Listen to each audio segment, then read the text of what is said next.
again, everyone. Welcome to another episode of Game Pass Grab Bag, your weekly podcast reviewing games from the Game Pass collection, bringing you 3 unique perspectives from varying skill range. I am the Jane Shepherd of this episode. Andrew, with me, our Mass Defect, a.k.a. Prentice Shepherd, a.k.a. Keith. Hey, Shepherd. Hey, Shepherd. But with us, our Mass Defect, a.k.a. Tulip Shepherd, a.k.a. Liz. Hey, Shepherd. Hey, Shepherd. And this week, we had a listener pick, so thank you so very much, Ron, for suggesting that we play one of my all-time favorite games, Mass Effect, by Bioware Studios. Mass Effect is a third-person action RPG where you are playing either Jack or Jane Shepard, who is the first human specter, which is a special agent for the Citadel, and you are trying to uncover the mystery as to why this rogue specter named Saren is out to get the humans. Going around... I mean, I guess I'll start because people can already guess. This is a definite game for me. If you have not played Mass Effect, you need to do that right now. What are you doing with your lives? It is so fantastic. The story is just so well written. The combat for the first one, I will say, it's a little dated. This is an original Xbox game, but overall, though, for the Legendary Edition, like they've done some improvements on it. Mass Effect is just a fantastic game. I've already gotten so many people into this game, so if you have not played Mass Effect, I don't know what you're doing with your life, but you need to play it right now. So I think it's going to come weird because I didn't complain about Skyrim, but Skyrim wasn't really much of a game for me. And here we are playing another, not lengthy, but sizable RPG. And it's a game for me. There's not issues, but things here and there that I was like, I don't love this, or I don't know. I wasn't in love with it on Andrew's level by any means, but it's a game, and I assume we're probably going to do more of it, so I'm ready for that too. You bet your sweet patootie we are. I feel like anyone who's been playing for a long time is going to know this is right up my alley. I love games like this. They're great. The looting, the shooting, and at first, I didn't want to play video games this week, and well, actually, we played this game for 2 weeks, so when I started out, I was like, 2 weeks of a game. But it ended up being a game that I loved. So, I feel like you didn't just love this game. I felt like this is actually probably one of your favorite games too. I'm on my second playthrough, and I've been mostly focusing on side missions, and I'm already like over halfway done. And because you get to have different choices and stuff, and I'm kind of playing almost the same way that I did the first time. I'm changing things a little bit. I just have trouble being rude to people who aren't being rude to me. So I'm like, I'm going to go like renegade this time. And I was just like, I feel rude. I can't say that. So, but I'm just trying to make better decisions this time around. But yeah, definitely a game for me. And I'm really excited for the other ones because you said they keep going uphill, right? Yeah. So getting into the story, Mass Effect is a 10 out of 10 for story. It is so well written. If you're not a sci-fi person, you may... Actually, no, I think you'll still fully enjoy this story. So the story of Mass Effect is humanity is kind of the last species in this galaxy to kind of make their place into the space race. Humanity finds this ancient technology on Mars that excels their technology level through space travel by hundreds of years, and this is known as the Mass Effect. Then they discover these relays that let you fast travel throughout the galaxies and go to different parts of the Milky Way. And then eventually they stumble upon the other alien races that are in the Citadel. And the Citadel is kind of this big governing seat of all different hierarchies of aliens. So long story short, humanity is new to this galactic entity of different council members, and so you're trying to prove yourself. And you as a new alliance, well, not new, you are playing a character where you get to pick your kind of backstory of, where you came from. Are you from Earth? Are you from space? Yada, yada, which plays out in the story. You are sent on a mission to go to a human colony that is being attacked randomly. And you're trying to figure out, they were digging up this artifact. You got to figure out, what's the significance of this artifact and why is the outer colony here being attacked? You uncover that there is a rogue agent whose name is Saren, who just hates humanity. And you got to figure out why. But as Liz said, what's really great about this story, there's a lot of twists and turns, but I didn't feel like they were... I felt like the twists and turns were always kind of hinted at. And when you start putting the pieces together, it hits you in such great moments. And the choices you make, whether you're going good or bad, which this game has a morality system in, it plays out between Mass Effect 2 and Mass Effect 3. So it really has, this game has this really cool replayability as to what you're doing and stuff. I don't know about you guys, but to me, Mass Effect story is a 10 out of 10. I actually read one of the books too. I read the Really? prequel book, which explains how Captain Anderson and Saren were like a buddy cop duo, and how I thought how Captain Anderson Anderson didn't became a trust Spectre. him from the get-go. He didn't, and so that's what you kind of read in the book. But Saren was appointed as kind of like Captain Anderson's like mentor, and so Captain Anderson becomes the Spectre, and the whole story is about them and why Captain Anderson like hated Saren and like kind of figured out there was something up with them. It's a really good book. It was Mass Effect Ascension, from what I remember. See, I want to read it now. But going back to what you said about like when you're first picking your character, it's really interesting because you have your pre-service history and your psych profile, and it's all about what you've been through. And the dialogue actually comes back to that later on, no matter what you pick. And then your specialization. And going through my second playthrough, I love that I'm being more proficient in other areas. So I'm fighting differently. I'm playing differently. And what you were saying earlier as well about like the choices that you make, they they affected me more than I thought I would. Like, so, you know, there's like smaller decisions, and then there's the big ones. So like, for instance, there's a side mission and this woman is suicidal, and based on this is when shook you. I know, because this is when I didn't really understand. So I was like heavy in charm, and I didn't understand like I had to do the blue to like do positive. And she killed herself. And this is before I realized that the autosave sucks and I could just, you know, quit out and go back. And so I'm playing the second playthrough. I'm like, I'm going to make sure I do this one right. But it's also like you can save Rex. And I love Rex. I didn't want his character to die. Oh, be careful, Swileys. Okay. I'll probably delete that. Well, okay. First of all, this Or game I'll bleep it out. First of all, this game is super old.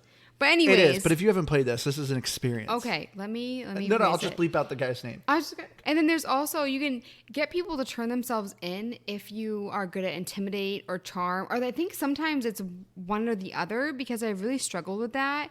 And then the big decision at the end. And then there's also a decision where you have to save one of the characters. And I wanted to send somebody to their death because they suck. And I didn't realize I was doing the opposite of what I wanted. And there's also romance. Like, there's so much of the story that you can really get into. And also, I know I'm saying also a lot, I'm sorry. But you were into this game. There's racism in this game too. Yeah. And one thing that bothered me is that, like, so I went online, like, Googling it, because there was this particular quote that I wanted to find. And I mean, everyone who's played this game, I feel like, talks about Ashley and her racism. And I think it's so funny when people try to like say like, no, she's not racist. There was this dialogue where she said, and this is paraphrasing, but if you were about to be attacked by a bear, you would stick your dog on the bear to save your life. It's not that you don't love the dog, but they're not human. And she was saying that in reference to aliens. Yeah. And it's like, to your why alien the heck crewmates. are you at the Citadel right now? Go back to your home planet if you don't like aliens. But there's also like things said between like the Turians and the Krogans. It's not just her. But I was just like, if you don't like other species, go away. Like, you don't have to be here. So there were a lot of things like that I just found really interesting. I don't know, I thought overall everyone kind of hated every other species. They were all kind of like, well, we're the best one, and no one else is as good as us. We did this thing, we did that thing. Nobody appreciates us.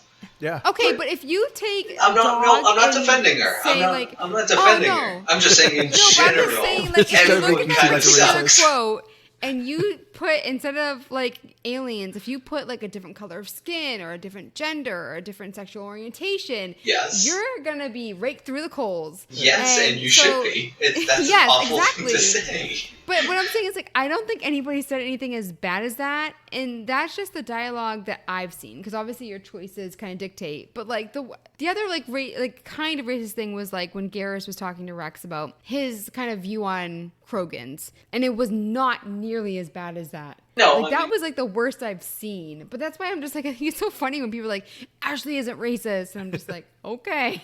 No, to that point, I still think they all kind of suck. I mean, there's that point with the Rachni and Rex, and he's just like, just kill them all because they suck, because I hate them because we fought them, and just kill them all now. So I don't know. Which is funny because of the genophage. Like, you would think that he would be more sympathetic about, wiping out an entire species, but he doesn't seem to care. But all I'm saying is everyone kind of sucks. That's my point. Now, yes, that is a terrible line. That is a terrible, horrible line. But honestly, there's a lot of bad dialogue in this game. Not, and it's weird because it's a very small percentage of it because there's a lot of dialogue. And I'm not even saying that negatively, but there's a ton of dialogue in this game, so you're bound to get some of it. But yeah, there's definitely bits and pieces that just, whether it made me laugh or just like, that's a weird thing to say. It's kind of crazy to think about the amount of dialogue, because if you think about it, every voice actor for all of your crewmates like had to record as if you were going to choose them the entire game, because you never know like what crewmates you're taking on a mission. So like, you know, they had to like pre-record a bunch of dialogue, and it's impressive. I do agree, Keith. Some of the like responses your crewmates say are a little cringy, but to me it's like very, very minor. I just think the overall story is so fantastic. Like, I love this writing of this racism that's kind of in it, because like you generally don't see that too often in a game. Like, you'll hear like maybe one character or something like that, but it's generally like, Keith, you make a great point of like every species thinks, you know, they're the best species. And to me, that's very real and organic. Like, if this was kind of a real world of you being in a galactic empire kind of thing like this, like everyone's going to always kind of look out for your own species. And it makes sense when they explain a lot of these past histories and conflicts these species had. It's like the humans and the Turians were at war with each other like 15, 20 years ago before this game. So like they just recently got out of war with them. But I jumped to conclusions because for me, like, humans are awful when they discover new things, new places. We new don't have a great people. track record. And so for me, like, I immediately was just like, the humans probably did something. But Andrew like looked up the history of it, and I guess the Turians were the bad guys. But still, like, I can understand if you know like anything about human history as an alien. I wouldn't trust humans either. But maybe they're like that too. I mean, I don't know. Oh, I'm sure. I mean, the Quarians are exiled because they created a sentient AI, and the AI basically turned against them. It's like, have they not watched The Matrix? Like, come on. That's true. And the Reapers, I mean... Oh yeah, I never even got to the Reapers. Oh my God. Spoiler? You don't say that. No. I didn't get that. I don't think I did, at least. I don't know. But Keith, since you obviously are the person who hates story, did Mass Effect do anything for you? I didn't get overly engrossed in it. I did do a lot of scanning the dialogue. I didn't necessarily listen to all of it, but I would kind of quick read it and then quick read and skip through it. So I was trying to keep a general idea of what was going on. I think what I found interesting was kind of the politics of all of the different races, and you know, this one was at war with this one actually fought to defend this one, as far as the Krogan, the Turians, the humans, and all that stuff. So I think in some ways that kind of kept me interested. And I don't know, it's probably not the first game to have ever done that, so I don't know why this one in particular drew me in. But I actually didn't overly hate it, but I certainly wasn't like drawn in and like engaged with everybody in there. I kind of just, like I said, I thought everyone was kind of a jerk. Really? Liz, well, it's weird because, so Liz, you talked about it, and I think I largely did the same. I made a lot of quote unquote paragon choices. I don't know. I always have a hard time making wrong choices in games.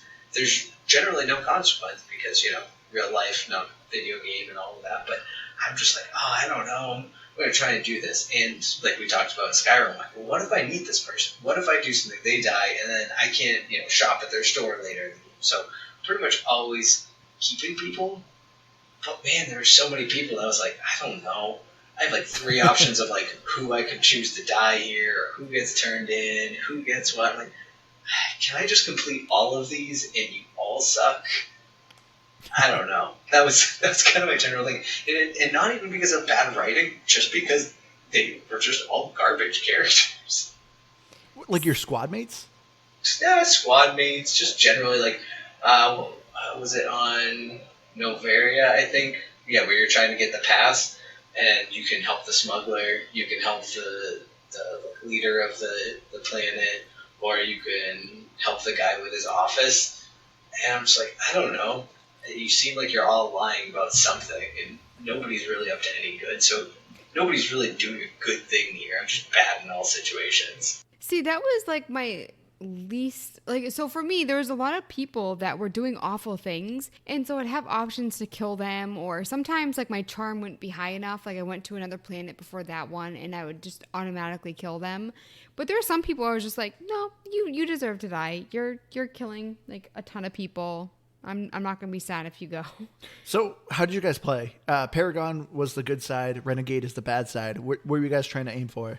Largely Paragon, as I said. I mean, I had a few Renegade choices here and there, but it was, even I think like some of the worst ones I did, it was like on like some of the Arachnite fights where I was like, yeah, I'm going to kick the crap out of some tiny spiders for you. And they were like, ooh, you're a tough guy. Also, I think annihilated just about every card in that base. Sorry.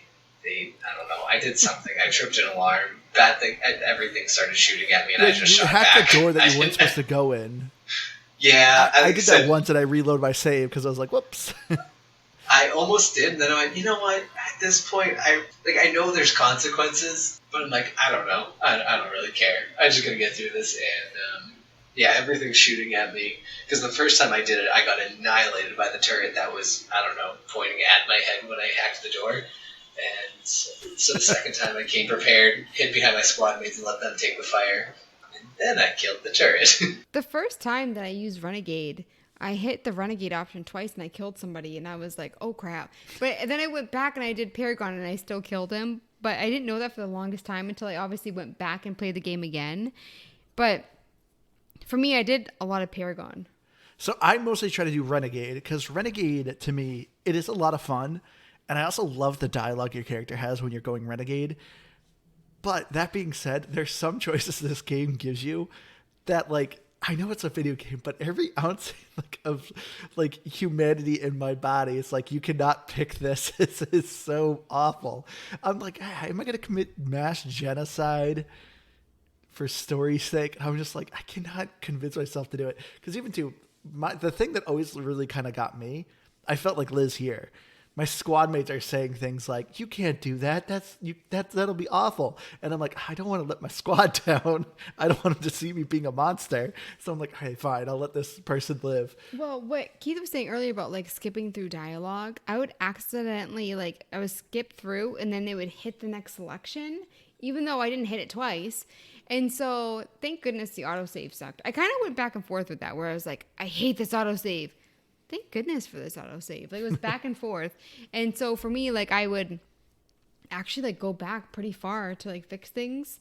But yeah, I would accidentally do like bad stuff sometimes and I'd feel guilty. And like, if Ashley was telling me like that wasn't the way to do it, I'm like, whoa. If Ashley said that I did it the wrong way, I gotta go back. Yeah, but by that same logic, you could be like, oh, I'm going to actually help this other alien species, and she'd tell you that's wrong. So are you gonna doubt Ashley then? Ashley the racist? I will doubt Ashley always. I will doubt her always. No, you just said if she said what you're doing was wrong, you would listen. So if Ashley the racist is telling you that something is wrong... She has a different motive. That's all I'm saying. I'm just saying maybe she has another motive, you know? I don't trust her. So she's a warm-hearted racist. From the other movies. I mean, from the other... I found stuff from the other games about her, too. And I'm just like, I just don't like her. She's just not nice all around. You getting spoilers? No, because I haven't played the games. I was looking up... like I said earlier, I was trying to find that one dialogue section. And I found this, like, Reddit thread. And like I said, people were trying to defend her, and other people were like, are you serious? Here's like 50 receipts. And so I also wanted to point out too that Keith, I don't know if you noticed it, but like with the elevator scenes, it would go through, because I know like you like skipped a lot, but it would go through like previous things that you had done, which I thought was really interesting. Yeah, it was like, a news broadcast. Yeah, I noticed that. But if you like, you can skip it at a certain point. I guess it depends how like fast your Xbox is. But also there were times where like the two people that you were with would also converse, and I would accidentally skip it. Like, crap! I really wanted to hear what they were saying to each other. Yeah, since this was an original Xbox game, those elevator scenes are like infamous to how annoying they were. Oh, really? They were like too long. Because I mean, the original Xbox, you know, obviously is an old system, and this is a relatively advanced game.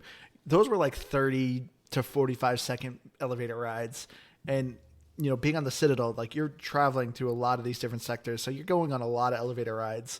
And so like those are pretty bad. And so that's at least what the developers did was have like dialogue and stuff to make them at least kind of interesting. But with new consoles and new game, like, yeah, as Liz said, they're a lot quicker. But I don't know if you noticed, you would actually get some side quests from listening to the radio too. I didn't notice that. I did notice that. Which I was actually going to bring up because you were talking about annoyances, the side missions with the Mako. I wanted to bring up that so you go travel different planets and stuff. The side missions were sometimes like kind of boring. Honestly, the side missions are awful. I mean, the side missions at the Citadel were interesting, but I'd get them and then they'd bring me to another planet and it was all, I mean, even though they looked a little different, they were all the same. Yeah. You had these awful hilly bits and then you would just like fight people and then you go back and it was just, I don't know. The side quest stories weren't that good. They're sad sometimes. And then you go back and deliver news and there was a twist and you're just like, oh, I felt like there were so many little side things that just made me feel really sad. The suicidal woman, the woman whose sister, the ransom one. That suicidal woman one, like when you failed it, you were like shook to the core. Because I thought I was doing the top one. See, this is when I didn't really understand the rules of it, and I thought I was doing the right thing, and then she killed herself, and I was just like, it did. It bothered me for a couple days. It's this very insignificant side quest mission, and like it. Like, it's honestly the main reason why I'm playing the game again. I'm like, I am going to fix this. We'll save this load the autosave. What? When you load the autosave on that? When you failed it? Because I didn't realize the autosave then. Yeah. It wasn't until later on that I forget what happened, but I exited out and I went so far back and I was like, you have got to be kidding me. Like I could have done that before. And then also, like I said earlier, that there were times where you died and it brought me back super far and I was like, dang it, autosave. So. Yeah, I was not a fan of the autosave, and I think it's pretty remarkable how much you played this game. Went back that many times. I wonder if that was factored into your time played. Oh, yeah. I mean, because, when you load a save game, it's not like it resets your time. Yeah, that's true. I don't know. Either way, I never really went back for dialogue, because I think, like, I definitely did the same thing you did, Liz, as far as accidentally selecting wrong dialogue choices, but I think at least it would default to, like, the neutral selection, so you weren't doing anything crazy by accidentally doing it. But yeah, I don't know. I was not going back for that, especially because you never knew how far back that autosave was going to go if you hadn't recently saved. So I was always hesitant on that. Oh, I just remembered because I was just thinking like it's kind of a gamble, and then I was like, oh wait, there's gambling in this, and I have to ask Andrew, did you gamble? Only when I had to. It sucks. You have to? Yeah, there was a mission where you're helping because I was being a renegade. He was trying to figure out a way to like hack the system. So I played a little bit of it. It's kind of like blackjack, but it's not good. Because also, too, all you get is money. And money is not really that important in this game. Well, I literally was maxed out on money. I had $9,999, and I was like, not doing anything with this. I felt like everything was so expensive. And I want to point out, too, that like walking around, if you hear conversations, if you want to do like the side quests and stuff and get more of the achievements, you have to figure out like where it's coming from and then talk to people. Because there's some people who are just like, oh, hey, Specter. But if you hear the conversations, that's usually where the side quests lay. And if you just walk by, you will miss them. And some not of all them the are really time. Interesting. Yeah. No, but yeah, you can miss a lot though. Because my second playthrough, I was like, wait, I've never heard this before. And I went and talked to them, and they gave me a side mission. And I was just like, I feel like I missed so much in the first one. So I kind of want to get your guys' opinion on the combat of this game, though. So as I said, this is a third-person action game. You create your character. You can have different classes. You kind of have a class where you can use, you're heavy into abilities, but weaker on the guns, or you can be really strong into specialties of guns, or be more of a tech person. So you had these different branches. I wanted to know, what classes did you guys pick? I know for at least one of them, I picked the Vanguard, and then the other one, I don't remember. But I do know that with one of them, I did a lot of pistols. The other one, I specialize in pistols and... shotguns, I think it was. No, sniper. Because that's the one I'm doing now. And then even the abilities are different. So I can't throw with my new guy, but I can do sabotage. So yeah, you went more tech side.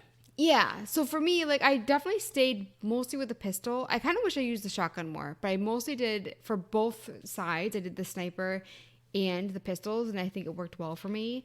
But I just love the different play styles, and that's why I just think that, because we always talk about like, oh, you can definitely play this game again, but I never played again. And doing this one, doing my second playthrough, I'm like, I'm actually really glad that I picked another character because the gameplay is so different. Oh, I was Vanguard. Oh, so you're Vanguard like Liz?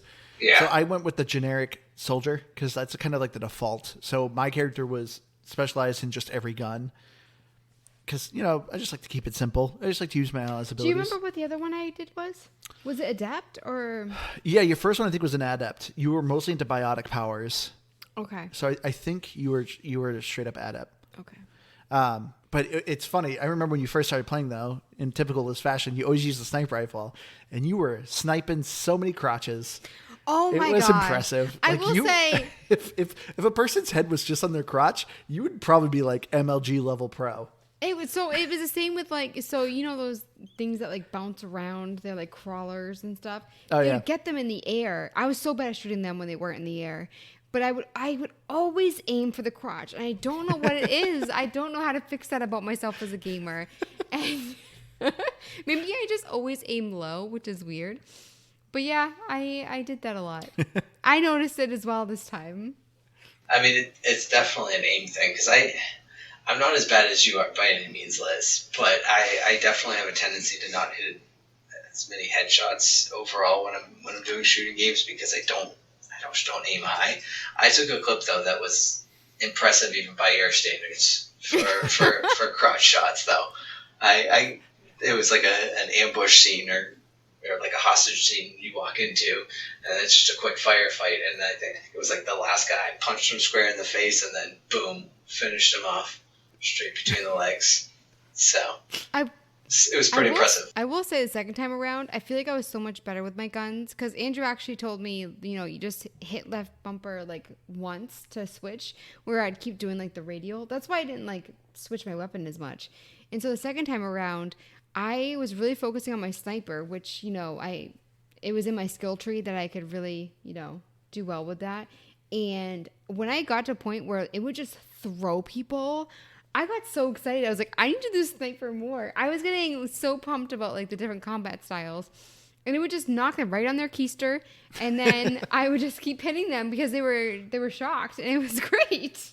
It truly impresses me how much you love this game, Liz. Because like you've said in multiple podcasts, when you're done with the game, you're just done. And like literally as soon as credits rolled, you were like, I'm starting again. I want a new character. I'm kind of a little bit bored with like the main missions. I've mostly been focusing on the side missions. Which is odd because the side missions are very boring. I know, but I'm actually getting excited about the achievements and stuff. We have to beat like 75% of the game. And so for me, like I'm just thinking, if we play Mass Effect 2, I want this playthrough to be the one that I pick, because I hinted at it earlier, but there's a decision you have to make about like between two of your team members. But it's also like affected by like whether or not you save other people. And so for me, I want to redo that because I didn't play it the way that I wanted to. I kind of regret telling you, Liz, that your choices kind of carried over.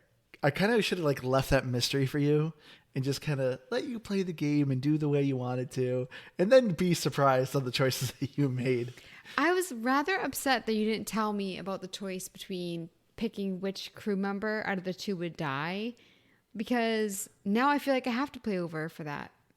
It's not just like the early one that I talked about, but this one as well. You knew after a certain point. No, after I'd already picked. And that's when I was like, you've got to be kidding me. Where it's like I killed a bunch of people to save the person that I liked. Because it's one of those. I was gonna say, you're gonna end up having like three different playthroughs of this game to play through all three playthroughs of the game. I know, but it's one of those things where, you hear that question all the time. Like, if there were 50 people that were going to die and you could save them if you let a family member die, what would you choose? And it's like, at what point do you choose your family members? Like 50, 40, 30, 20, 10? Like, how many people? Because it's like, if it's like 10 people and it's like my bro, it's like my best friend. Like, at what number are you like, Ashley? Do you know what? It sucks over there. Well, speaking of bro, though, I want to know, what was your guys' favorite crew members? I mean, I feel like for me, it was Rex and Garrus. I accidentally Great choices. romanced Caden. Yeah. And then all of a sudden it was like, bow chicka wow wow. But for me, like, I'm playing the You're the next one human playthrough. that picked a human to have And I'm sex not with. really talking to him because it's like, I feel like my character in Garrus, maybe. That's who I would pick for my character. I mean, Rex is unavailable, right? You said that. I think so. I don't get me wrong. I don't mind Caden, but I'm playing the playthrough again. I might as well pick another person. And I mean, like, how many options are there? You have Talia, just about all of them. Talia, Liara, Ashley. Yeah, I think the only one is Rex. Well, that's a shame. Yeah. I would I'm- pick Rex every time. He just looked That's what I was He's thinking. probably- but he's now I'm probably a like, you know what? cuddler. Garrus is kind of big, nice. cuddly, cold-blooded lizard. But it's weird. It is weird to think about, like, if your significant other had lizard skin, if they were really cold all the time. Lizards are cold, right? Yeah, they're cold-blooded. Yeah. I mean, you're cold all the time. Wow. That's what I mean. It's like the whole, like, vampire werewolf thing. It's like, do you know what? I would like to be warm, but I mean, lizard. This is getting weird. This is not what I mean. So I didn't get to This that is part, not- so I didn't pick anyone. So there's that. Well, no, I didn't pick someone. I just talked to him the most. It just and then all of a happened sudden I was just naturally. like, whoa, Oh, boobs.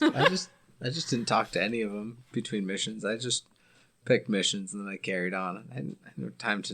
That is unfortunate. There's some great you dialogue. warned me about that, and then Yeah. I feel like the 3 people on the bottom level, I didn't realize there was a bottom level until you said you need to talk to them beforehand, because it also makes other kind of decisions easier if you talk to them beforehand, which you told me. So I'm definitely playing it different this time. Can you romance Joker? Because I like Joker. Because I like his No. name. He's a little whiny. It's like, I love Seth Green, which there's so is many Joker Seth Green? voice actors.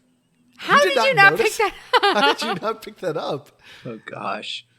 Wait, You did not know that. I Seth just Green? realized. So one of the principals from Buffy the Vampire Slayer, who was in Psychonauts 2, I guess he voice acts for video games, a bunch of video games. But yeah, Seth Green was also on Buffy the Vampire Slayer. So it's like, I wonder if they were like, "Whoa, fancy seeing you here too, bro." You know? So I'm just like, and there's also who was the other guy? Keith David. Yeah. And I was going some to other ask guys. Keith that you at least picked up on who the voice actor was for Captain Anderson, right? I can't. I'm terrible with actually knowing who people are, but I recognize that like his voice as recognizable. Yeah, because he was on. He was in. It's Keith David. He was on Community. Okay. I mean, I believe you. I didn't actually like. I usually go, oh, I recognize that voice. Let me look it up, and then I didn't do that with him. But I gotta say, There's a bunch for this I mean, game. so this came out in 2007, so that would have been like peak Buffy the Vampire Slayer, right? That was like right around when it had its like No. finale seasons, wasn't it? Buffy, but well, maybe finale seasons, but I felt like the show dipped down really bad towards the end because it came out in, I believe, 1997, maybe 96. So I think it might have been after that. But Buffy the Vampire Slayer was 97 to 2003. Oh yeah, so it did end before this. But Keith, did you have favorite squad mates? Well, I mean, I generally ran with Rex a lot just because I don't know. He just seemed like he was going to do the most damage. He was a big, mean guy. I liked Garrus too. Garrus was cool. But no, I didn't really have character. Like, so again, I didn't have an issue with the dialogue or getting involved in any of the story. I didn't deep dive any of the characters. I didn't really get interested in any of them. You missed out. I Did believe you that. pick it by ability? Do you know how like when you pick people, it's like combat, tech? what is it, Largely, yeah. bio I or would something? tend to keep them like pretty balanced if I could. I had him auto level up. Oh, I auto leveled up my teammates. But it's Yeah, my teammates, but not but me. no, as far as like when you were picking your squad, it would show you their strengths and weaknesses, and then it would give you an overall like look of your squad based on those 3 traits. But I tried to keep them pretty much even. Which the auto fill in for the skill tree, I definitely wasn't gonna do it for all 3 characters, and I really wanted to loot more. Like, it really bothered me going through and being like, oh, your skill is too low. So that's actually why I picked the decryption person for the second one. So you can hack more things. Yeah, The and it loot's was not great in this game. I know, but I still wanted it because there are some guns that are way better than others, and I mean, obviously, there's different there's like the level 5 of some of the guns, and then there's like the good mods, and I hated the fact that it kept saying skill too low. So that's why I picked the second person. So I wasn't crazy about the loot because the loot levels up with your character. Same with like money and XP. So if you're, starting off in the game, if you're doing side missions, it's giving you rewards depending on what your level is. So it all scales with you, and same with the enemies. The enemies on the side quest more scale with you, but the enemies on the main story, I think, are locked. So if you are doing side quests and you get yourself pretty leveled up, you can just roll through like the main quest pretty easily. But yeah, you'll notice that the guns will have a name and then a Roman numeral, 1 through 10. And depending what your level is in the game, like the loot just levels up with you. So for me, I did not care about the looting because I'm just like, I just need to level up because then the loot's going to get better for me. It wasn't like, oh, if you go to this planet, you get this rare secret weapon. No, it's all random, and just when you grab it, it'll just be according to your level. So I did not care for the loot. What difficulty did I play on? Was it normal? You did normal because you wanted to do casual, but I was like, don't do casual. Well, because normal, the second time around, I was actually tempted to put it up 1 because especially like knowing the combat going into it a second time, I mean, I knew exactly how to play it, and the in-between combat was so easy. Like, I didn't die with that. And once I kind of, like, for instance, there's like one that I died a bunch the first time. The one when you're going around in a circle and you have to keep like hitting the monsters, like different parts. Do you know what I'm talking about? Oh, the Thorian. Yeah. So that time I died a lot, and then the second time I played it, it was so easy. So for me, it's like I feel like if you play it multiple times, like maybe you should make the difficulty higher. Well, I'm wondering if in playing it through a second time, you would like done more missions and more efficiently, so that you were more leveled up when you got to that part too. Because it's not early in the game, but it's not late either. So I don't know. Well, you can pick. You get 3 main missions right at the beginning when you leave the Citadel, and you can pick which ones you want to tackle. That is true. It's true. But I also didn't realize, and I'm sure the game told me, and I just wasn't paying attention, that the car had, Andrew told me that it had like a big fire. There's a machine gun. Yeah, there's a secondary gun and a primary gun. Yeah, and the one that did the big boom, I didn't realize it had that. So I died a lot, and I was just like, how am I supposed to do this? And you didn't notice it until your second playthrough. You played through the entire game. You told me during my second playthrough, and then I was like, because those big, what are they, Sentinels? Is that what they're called? The big ones are called armatures. Yeah. They were so annoying. And then when you told me about that, I didn't die a single time. And so for me, just the first playthrough with those, it was just so annoying. I can't believe you just used the machine gun the entire time on the makeup. That is so impressive. You do some impressive things, Liz. It blows my mind. I mean, like I said, I died a bunch. You're but a noob. But you make the game harder for yourself. I know, but I never rage quit when I was doing really poorly because of being stupid. Even the Thorian fight, you were dying a bunch. Because you said, do you want me to beat this for you? And I'm like, no. And that's when I was like, when you asked that, I was like, I'm doing this wrong. And that's when I was really like sniping from afar. And then also the AI is really dumb. I was like, wait, if I run up this hill, they won't follow me. I can shoot them from up top. And so or send the people forward, because I can always revive them with my Unity, whatever it's called. Yeah, I think it's Unity. Yep. And so for me, like, I just like tactically, I was like, I'm doing this wrong. I never wanted to quit this game. I was like, I'm going to figure it out. Yeah, the AI definitely shows the game's age. So dumb. And then they were like prancing with their claws, like in the like the princess pose. Like, I don't know how to describe it. Like, the claws were like bent over, and they were just like prancing towards you. And it's really hard to take them serious. Put one of the Geth? No, yeah, it's the it could either be the husks or the creepers. Yeah. They're the same model. They would vomit green stuff at you. Yeah, I know you're talking about. Yeah, they would. Yeah, it was like seeing them, and sometimes they would just run around in a circle over and over again. Yep. Yeah, I didn't. I don't know. I didn't care for him. I don't know. I thought overall that like the gunplay itself was pretty good. I think you're right, Andrew. The loot got really boring. It didn't actually click with me that it leveled up with me. I noticed that I was just finding stronger gear, so I was just equipping it as I got it, but I didn't really connect the two necessarily. But yeah, as a whole, it was, I don't know, it was largely pretty boring. You pick an item, you throw in a couple attachments. Sometimes you mix them up if you're in an area where you're fighting robots versus not robots, and I don't know. There's that. So it wasn't interesting, but it was all right, and I think it was fine. Um, yeah. Yeah, the combat to me, like, it hooks me. Like, so Mass Effect 1, so this game came out in 2007. I remember I played this game 4 or 5 times because I knew that your choices would carry over. So I remember the first time I was like Liz, where I think I played it through just kind of just willy-nilly, just whatever. And then I was like, no, I need to do straight Paragon. And the next time I was like, I need to do straight Renegade. And then I did like harder difficulties because I wanted to prepare for Mass Effect 2.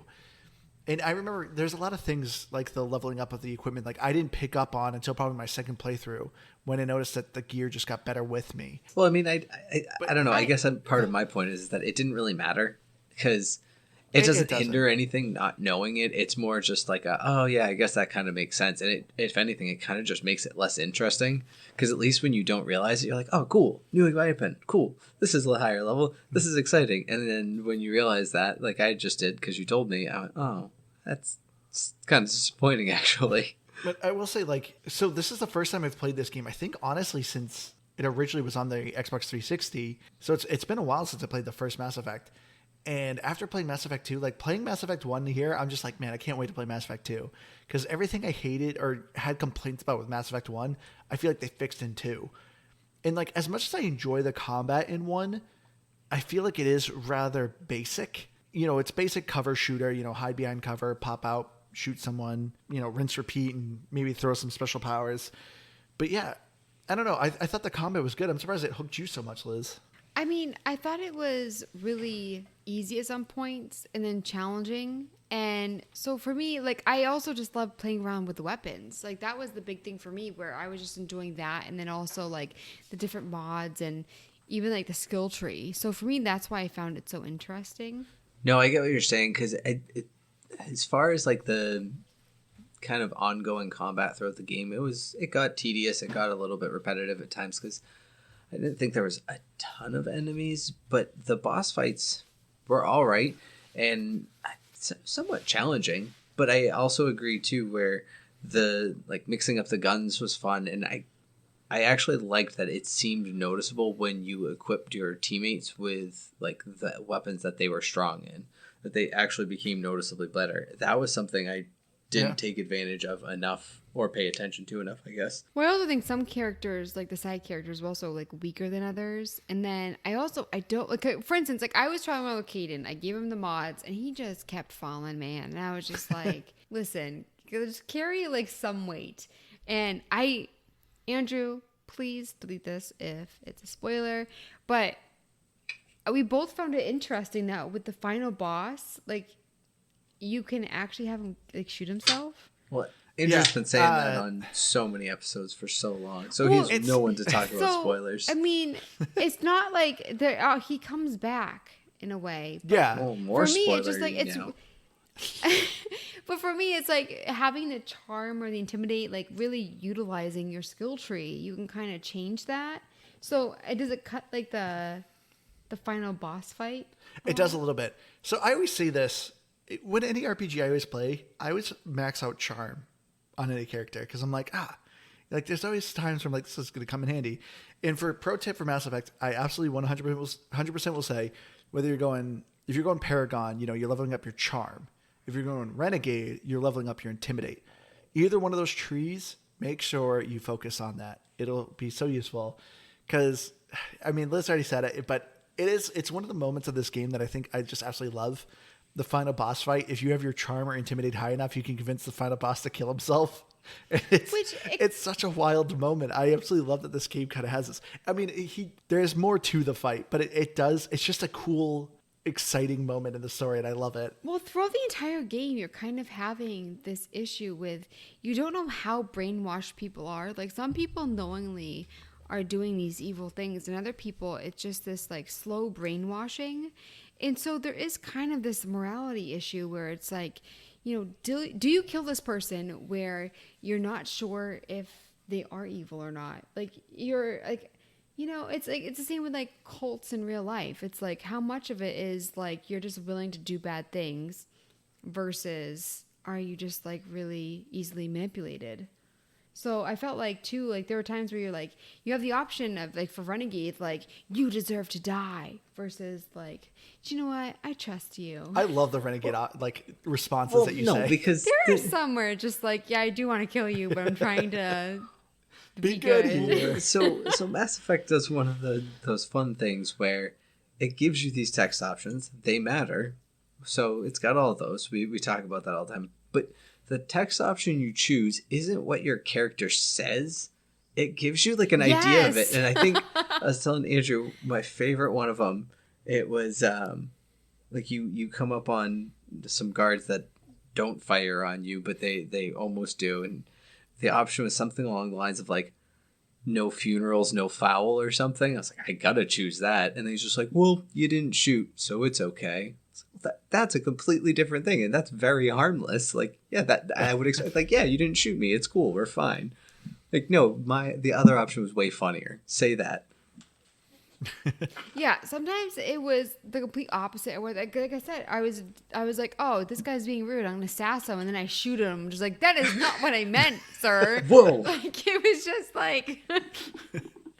So yeah, I kind of didn't really know what was going on with the dialogue. It was definitely a gamble whenever you picked the renegade option. Yeah, another thing they don't really explain to the game in the game, but you kind of pick up later on as you play that, you know, on the dialogue tree, you kind of have like an upper right, you have a middle right, and then a bottom right.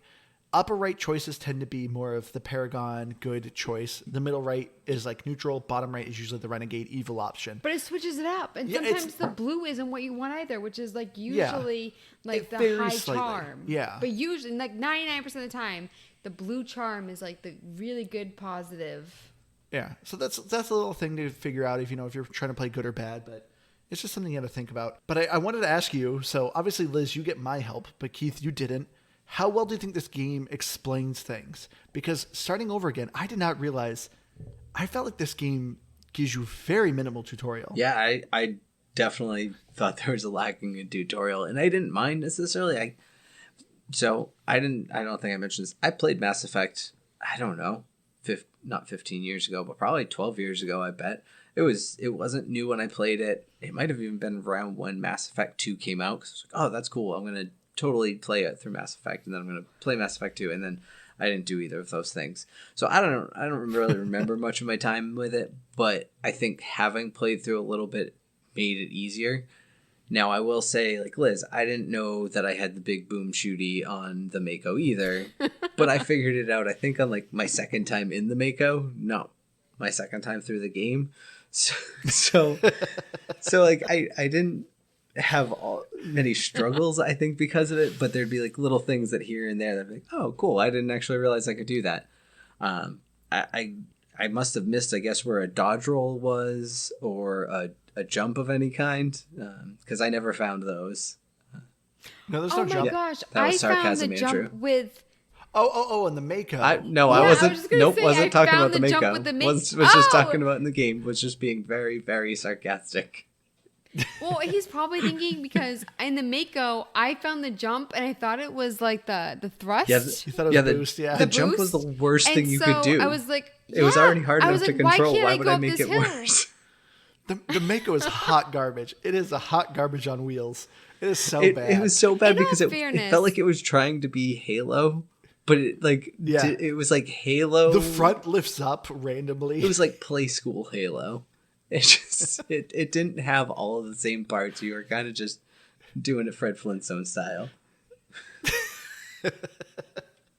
The Mako's infamous for how awful it is. Like I said, Mass Effect 2 fixed these problems. There's no more Mako. That thing crashes and burns at the end, and It's a glorious fire to watch. I like how that's how they fix it. They just don't have it. My God, we're not even gonna bother. Just get rid of it. No more makeup. I will say, like you said, the tutorial wise, like I didn't know how to run. I didn't know how to like unequip my weapon and stuff. I figured it out eventually. Well, I told you. But also, I think it's dumb that like I hate when games make it so that you get fatigued when you're in a non-combat area. Yeah. Just let me run, man. Yep. And especially because like there is the travel system, which is great. But there's a lot of like in between because you want to be able to pick up those side quests where you're just like running across random people. So I definitely think they need to utilize that more. Like I said, they fixed a lot of things in Mass Effect 2. And graphically, I want to say too, like my first game to my second game, the first woman that I picked, her hair did not look like that. And then I was playing the game and I was like, this game is doing me dirty. And so the second character, because I was just doing like the auto character, and I definitely did a better one the second time around. But Yeah. I also I think just too, like default. I like default Shepard, whether you're doing male or female. Oh, I messed. yeah. I think they look I good. messed with mine. I think mine looks excellent. Oh, Oh God, yeah, we Keith. know. Yeah, we know. It's not the If you- best if you wanna see character Keith's creator character- I've played, but it's pretty good. If you want to see Key's character, make sure you follow us on our Facebook or Twitter at GPGBpod. It's a thing of I nightmares. also I was having a little bit too much fun with the game, and I made this I think fart humor is really funny, and I was just like having a couple drinks, and it was like midnight, and I was like, I'm going to make a funny joke about Keith and put a fart in there, and so I did like a TikTok thing, yeah. which I don't know how to use TikTok. It's on Twitter. I did a fart joke. A TikTok. Is that what TikTok is for? I don't Fart know. joke. TikTok is for Twitter fart jokes. Yes, I think that is. But you will see my put it first on a character- t-shirt. You will see my first character on the TikTok, so you'll see what I mean about the hairline. It just wasn't working. Yeah, my hairline But was all also messed up. That's what was messed up. Yeah. Yeah. The aliens in this game are so cute though. Yeah. Oh my gosh, the character models. I love the alien designs. You know, you got the L core. I knew you would Oh love my them. goodness! Thank you for bringing that up. I knew you would love the They L would core. always talk about their feelings first, being Yeah, they can't anxious express or- emotion, so they have to state their emotion. my heart. They look like kind of weird, like sloth elephants. And I just wanted more of them. Yeah. There are certain people and aliens that you run into. You're just like, I want to hug them. My emotions, I think it was just I don't know. When I was playing, I was just like, I just want to hug everyone. I'm so glad you love this game as much as I did. Mass Effect has such a special place in my heart, and I'm glad you see it now. I do. I'd heard about the game, and I just the name itself. I was just like, oh, it just seems like a Yeah, shooter not a great game. name. Because also too, it's weird that it's named after a kind of a relatively minor event where it's the Mass Effect is the humans discovered technology and got good at spaceflight. But it's I don't know. To me, that seems kind of weird. It's okay. Well, I guess maybe you becoming It a just- Spectre is also the next Mass Effect. guess. I don't know. I I'm don't know. stretching because I honestly I didn't know even you are. realize that was why it was called. I didn't. It's literally the first 10 seconds of You the game. think I it was tells paying you. attention that early on? Jeez, Andrew. Give me some It's a credit. black screen with dialogue, and you didn't read it? No. But I agree with you, Liz. I think the alien designs are fantastic. They're very distinct. And to not only that, a lot of the, specifically, the Turians I was gonna say the and the Turians. Asari, and honestly, the Solarians, they're they're an alien race that you interact a lot with. And, the Solarians look like lizards. Turians are kind of I want to know what they cat-like. originally looked like because you said this is an updated. yeah, honestly, but not much better. When you compare the graphics, it's not it's crazy night and day. They just fixed kind of some of the jagged edgeness of them. I need to say though, the Turians, the eyes and the lizard effect and stuff, I felt they had so much personality. And then you looked at the humans, there were certain scenes throughout the entire thing where the humans' eyes would just go bonkers. They were just looking down at the wrong angle and looking right at the Cold, wrong angle. dead They eyes. were yes, it was Like No. Weekend at Bernie's, is that the Yes. movie? Yeah. Like there was nothing going on up there. Like, and so for me, like I just thought it was really funny that the Turians with their eyes, I was like, man, this is awesome. And then the humans just be like, no, No. start You over. don't please. understand. So this is from Bioware. At this time when this game came out, this was like Bioware was like when Bioware was like prime Western RPG. They just came out with KOTOR, KOTOR 2, Jade Empire. Like they were doing a fantastic job with RPGs. You know, then they had this. This is great. The most recent one of Mass Effect Andromeda, which is kind of this side Mass Effect story, you should look up when that game launched. Facial expressions that game. It is nightmare fuel. I forgot how bad it was, and then I like saw some videos. It's awful. And that game came out 5 I cannot years imagine ago. it being worse. I wish I took No, more it's game bad. clips of the eyes in this game. Like there is just something like just not right. Like how did they miss that? There's so many like cool expressions and stuff in this game, and then like that. No, I was going to say almost at times the humans were a bit too expressive. I was like, you need to reel it in just a little bit because it's uncomfortable right now how expressive they were. When I say cool expressions, I mean the aliens. I know. The I humans didn't- were not. I felt like even like the smiling and things like that, there was something really, really wrong with the humans in this game. No wonder why the aliens don't like them. No, yeah, there was really weird moments where your character just kind of like looks like they're smiling, but they're not. Although I don't know. Again, maybe that's because my character had weird. I don't know, no lips. Andrew's showing me the pictures from Andromeda. Oh god. Mass Effect Andromeda, the facial expressions, like they patched it eventually. But when it first came out, yeah, it was real bad. That one just kills me. But yeah, one of my favorites, but by far not the worst. That's the one I did with TikTok. The eye movement. Oh man! And what do you guys think of the music? I loved it. It's always quietly in the background, but there's a couple moments where it really picks up, and it conveys such a fantastic like space opera. Mm-hmm. I love the soundtrack of Mass Effect. It's really good. Yeah, I think. I don't think it was as epic as some, but I definitely did pick up on it a lot. No, I think the biggest issue is timing. I think that's what you're just saying, Andrew. It's like sometimes it's just I don't know. It carried on too long, started too early, or whatever. Like did weird things, but when it was working right, it was great. It did sometimes fade into the background a little for me, like if I was in the Citadel and things like that. But even the Citadel music would change a little bit as you would move through different areas. So I feel like there was aspects of that even changed up. So It took me so long because whenever I hear Citadel, I think of Rick and Morty, and I bring that up a lot The with Citadel video Ricks. games like Rick and Morty, and yeah, I always like because the music in the Citadel with Rick and Morty and stuff, and just like I just always have this kind of atmospheric, kind of idea when I hear Citadel, and it took me so long to separate myself from that, but it's also kind of like with the ending, I'm just like Rick and Morty. Spoiler. Yeah, to me, where the music really takes off is during the like cinematic cutscenes. It does a great job. Yes, I don't think the music's as like blood pumping as like when Halo would pick up during like fight scenes. Yeah. But it is really good music. It's always kind of playing a little bit in the background where it kind of fades in, but it feeds so well into the environment, into what the game's conveying of, this is space. It's, really kind of like this space opera. And I think it does a fantastic job. And the voice acting. The voice acting is phenomenal. Yeah. Some of the writing isn't.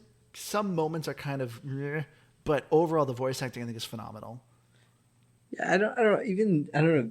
I guess maybe I didn't get as many of the cringy ones, but I just thought there was just like You got that one with Rex. that was probably my favorite one. No, I mean overall, like there was ones that made me laugh, like just I don't know, just dumb little things. Like it was one of the guards in the Citadel. He's like, I've been here for 5 years and I still haven't seen everything. I'm like, I've been here 10 minutes and I've seen literally every inch of this place. Like I don't know what you're talking about.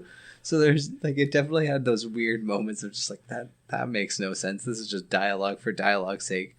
But I think my absolute favorite, and I guess maybe my cringiest, and I had to take a clip of it even, was I had Rex with me when I fought the Renegade Queen, and I had the option to kill her, and I said no, I'm gonna take the high ground, and I hate spiders. I let the spiders live, and I don't know, somewhere in the process, he just literally looks at her and goes, "We're not gonna die, bitch."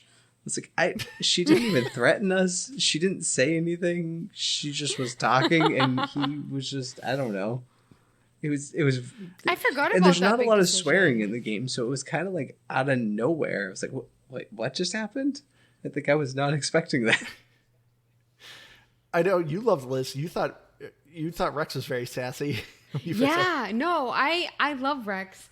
And I'm also thinking too, I say this with so many games, like I really do wonder if the government has like a little algorithm being like what our choices are. Because that was another big one that Keith just mentioned with the, do you let them live or not? Yeah. Well, I prevented genocide, so I'm good, I guess. Yeah. For people who've played the game, there is a big, both of you, let's look this up. There's a big choice where you kind of decide with one of your crew members. And, people who've played the game will know what I'm saying. But we looked it up, and 94% of the people picked the good option, and only 6% picked the bad option. No, it's and that's because what I I mean. didn't know the blue was the one that would save this person. And so I quit. Wait, you let him die? No, I didn't shoot him. Okay. Stupid Ashley coming around, not minding her own business as usual. Ashley is the worst. And so for me, it took me like a good 4 times where I was like, what am I doing wrong? And then I figured out, if you do the blue, then you calm him down in time. Ashley doesn't come around like trying to shoot all the aliens. I hate her. So that's why, like I said earlier, all these people are like, Ashley isn't a racist. Ashley's really cool. It's like, shut up. I'm sorry So if fiery. you're one of those people. There's something about her that and I find out other stuff like in the later Mass Effects as I was Googling her trying to find that thing. I just don't, like, she's attractive. Like, is that why you're just like trying to stick up for her? Like, no. Oh my god. I don't think you have to really apologize to fiery. like racist apologists. I think you could. I don't think. I understand where people come from. They're like, oh, this person said this and this person said that. That thing that I said earlier about the dogs, nothing is worse that I've seen in this game. Maybe y'all are picking like different things that like pick up on other racist stuff. I didn't see it. That was the worst that I've seen, is all I'm saying. All right. Liz. No, it just give me all around the scene where it's just like, I did not choose. You said his name. Just like, I did not choose for this person that I will not say the name of to be killed. And just like, Ashley's coming around, guns fired. I guess spoiler, it wasn't her. She wasn't the one getting shot. I wish it was. Sounds like you did, and yet here we are getting, yelled at because we didn't hurt a monkey. I'm just saying. I did That is a not. good point, Keith. Once again. I did not shoot this person. I was trying to save them. I You would didn't just save like him, to though. say So, that, ergo, no, I would just like to you are say responsible that for his death. this is before like the autosave. This is before I was utilizing autosave. I went back so far to save this person. I put so much time into saving this person. Honestly, more time than you even probably played the game, Keith. Just Poor kidding. innocent sea monkeys. Just trying to hand you things, getting run down. How much time did you spend killing those monkeys? And how much None, time did I 'cause they never spend died. trying to Never save died. poor You said his name again. Oh my gosh. It's almost like a game to get Liz to say. Anywho, before Liz tries to spoil this game anymore. So let's get into the achievements here. So overall, though, the achievements this is the Mass Effect Legendary Edition, so a lot of the achievements kind of carry over for some of the other games. Overall, though, I think the achievements are really good in Mass Effect. I kind of disagree. With the amount of time that I put into this game, I expected more than 550. You have to try for a good amount You of them. really, no, like for instance, like completing like 75% of the game or something. Yeah. I still haven't gotten that. I got 550 out of 2,915. Keith, 250. Andrew, 840. And Well- I got 24 achievements out of 127. Keith, 15, and Andrew, 40. My score is slightly off because I have some Mass Effect 2 achievements, but I did get like 750. There was one.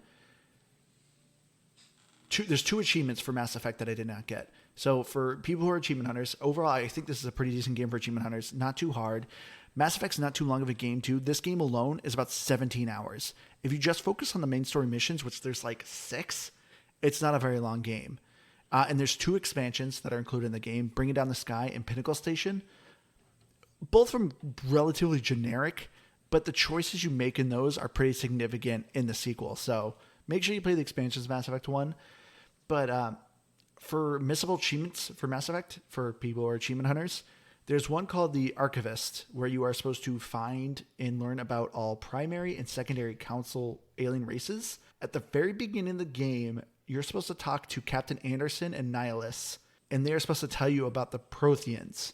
Even though you hear about the Protheans a bunch, the only way you get the Codex is right there at the beginning. If you do not do it at the beginning, you will. It's missable. Yeah, then you got to learn about the Keepers, which the computer can tell you about it at the Citadel. So that one you can do. You can at least go back to that one. But as far as learning about the Protheans at the very beginning, if you don't do it at the very beginning, you don't get that achievement.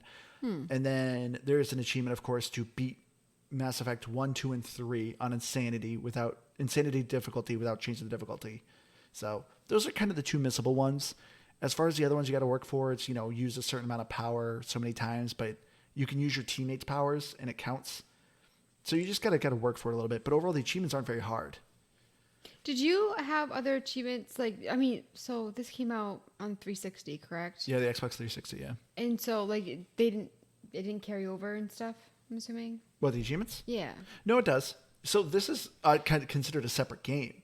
So, because I'm just curious, I'm assuming you played all the Mass Effects. So I that's did. why I'm looking at the 840 and I'm like, where is it not working for you? Well, the 840, this is the Mass Effect Legendary Edition, which has, I think, 250 gamer score. So the fact that I have 800, it's because I have some of them that are on, I have some of them from Mass Effect 2. Oh, gotcha. But my original gamer score, I actually found out my original gamer score in the original copy of Mass Effect, I have 730 gamer score. So 32 out of 49. Are you able to see what I have? It says friends that played it. You are not one of the friends that have played the game. Maybe I didn't play enough of it to ever get an achievement. I swear I played it, though. Or maybe I jumped right into Mass Effect 2. Wait, no, Keith, I did find you. Huh? So, Keith, for you, you have beaten Eden Prime. All right. And that is the only achievement you have on the original Mass Effect. Yeah. So you did the tutorial. Congratulations, Keith. Look at me. Pretty impressive. I'll right. sign up for my tips now. So let's get into our final thoughts here. Keith, why don't you take it away? So I was I guess a little uncertain just because I don't know. I always struggle a little bit with these games, and I mean, as we discussed, since I didn't get to the ending of the game, I struggled in that aspect. I did what I do a lot of times in these, and I don't know. I got so sidetracked with all the little side stuff. Yeah, just quite honestly, there was a good chunk of time where I didn't even know I had missions versus side quests that I could look at. So I wasn't even following my main missions for a while. However, I still largely enjoyed my time with it. I think the fact that you don't spend a lot of time doing too much junk stuff. You're at least kind of moving between one thing or another pretty quickly, it felt like. And I liked the overall environment and world that was created to it. So I actually enjoyed it, and I'm going to trust Andrew in the fact that they clean up the things that weren't so great about Mass Effect 1. And I'm optimistic for playing the second one. I probably will try to beat this one, actually. Like, I say that a lot for games. I'm like, I'll go back and play it. I think I will, because assuming we're going to play Mass Effect 2, I want my game to carry over. I think that'll make it more fun and more interesting. So I plan to finish this. Looking forward to the second one, actually. And I know it's weird because I'm not like in love with this like Andrew and Liz, but it's an 85 for me. So as I said, for me, anyone who's listened to this podcast for a while now, I've said numerous times on multiple episodes that Halo and Mass Effect are my 2 favorite like game series, and I forgot. It's not that I forgot. Just like replaying this again, it just sparks so much joy. For me, the story is a 10 out of 10. I think the story of Mass Effect is so well written. It has these really nice twists and turns. It first starts off very generic, you're a space shooty man fighting angry guy who wants power. But it really delves into more of the lore in the world that is Mass Effect, and you're learning about past aliens, other species, this whole conflict that goes on. And it is so well written, and the dialogue and the voice dialogue is so good. It really invests you, you just get so invested in these characters. Another pro tip, absolutely talk to your crew members. The dialogue's interesting, it's funny, it's great to hear about them. I'm generally not a lore person. I don't want to read codex and past history, yada yada.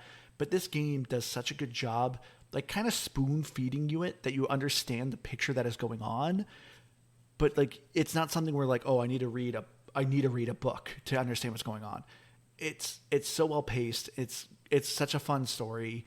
The characters and crew members are great to have. The combat to me is a little stale. Absolutely hate the Mako. It's just not fun. The side quests are not fun. They're just busy work. You're going to a lot of generic, reused, facilities. You've seen one science facility on an uncharted planet. You've seen them all. So it's just really kind of boring. The DLC is also kind of boring. But the way this game sets up the overall story, Mass Effect, is fantastic. If you have not played this game, you need to just sit down and play it. It is a lot of fun. And for an RPG, 17 hours, not that bad. For me, though, I'm going to give it a 93. See, I was unsure what to give it because you told me that the other Mass Effects were so much better, but I really did like this one. There obviously are some minor gripes that I have with it, and so I was torn between a 91 and 92. And so I think I'm just going to give it just a 92 because I did love it. I do think that there are enough gripes with it that I'm just that's why I was kind of teetering on the edge what of it. gripes?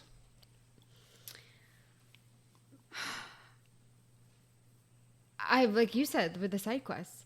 So for me, I didn't have any issue going back and forth between the side quests and the main missions. I thought I thought it was very easy to navigate.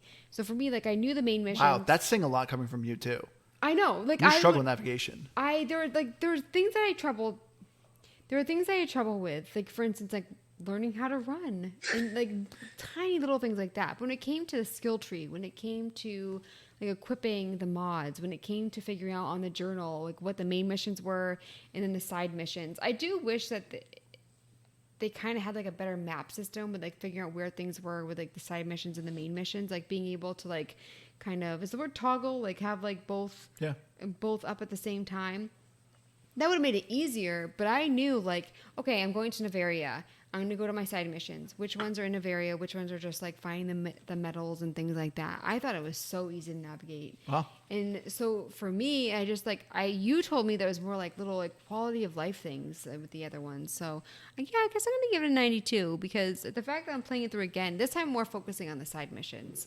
And because I didn't rush through the first time that I played, but I also knew I definitely wanted to beat it and I wanted to be able to go back and play it again. So I rushed it, I guess, a little bit. Looking at Metacritic, 85 and 8.3. 85? There were people giving it 60s and 7s, and I was just listen, you're our fourth and silent co-host with that score for this game. So for me, I don't know. I mean, there are people that just don't like the style of the game, I think the fact that even Keith even gave it an 85, I'm just how could somebody give it a 60? if Keith gave an RPG an 85, it's crazy. It's got to be pretty good. But speaking of which, but our fourth co-host didn't say anything? I didn't see anything. Maybe he did the legendary collection, did a overall score. I didn't look. I just looked for this. There were quite a lot of reviews. All right. Alrighty, well, I think that's going to do it for us. So thank you again so much, Ron, for recommending that we play this game. Please make sure you recommend we play Mass Effect 2 so we can put it on our list and do it sooner than later. If you have any game suggestions, please email us at gamepassgrabbag@gmail.com or Facebook and Twitter at gbgbpod. I've been your hardcore gamer host, Andrew. You can find me on Xbox Live at Firebird01952.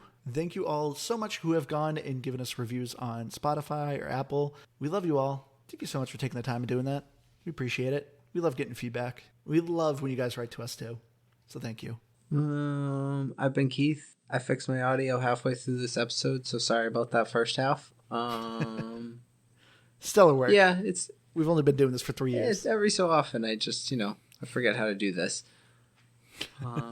I guess look for our plug on Twitter. We're nearing 100 followers, so I don't know. I feel like that's a cool thing. So let's look. We really suck at Twitter. Hey, I think 100 Twitter followers is pretty dang good for how bad we are at social media. So you know what? We accidentally we have stumbled more into Spotify reviews than we have Twitter followers. I don't know. That's pretty impressive. So I guess if you've given us a review and you're still listening to us, follow us on Twitter if you have it. I don't know. I'll put it out there. Yeah, we put a lot of game polls up there. So Yeah, because Andrew can't figure out how to do polls on Facebook, so we only do them on Twitter. anytime I do them on Facebook, they only tried, do 2. and I googled at one point and it said it wasn't working at that point. Yeah, you so. can only do like 2 options on a Facebook poll. Should Yeah, we do a new for game? the 4 yes ones. or no? Yeah. And I'm Liz Noob, gamertag coming on Dean. I'm on Twitter at LizNoob, And also, if I should just start like following people that follow me. And also, if you know any like fun Twitter accounts, I feel like Twitter is getting to be a really dark place, and I use it for finding funny things. So if you have any funny accounts that you want me to follow, I'll start following anybody that follows me. Just to, I want to see the funny, joyful stuff. There's too much sadness. Yeah. All right, everyone.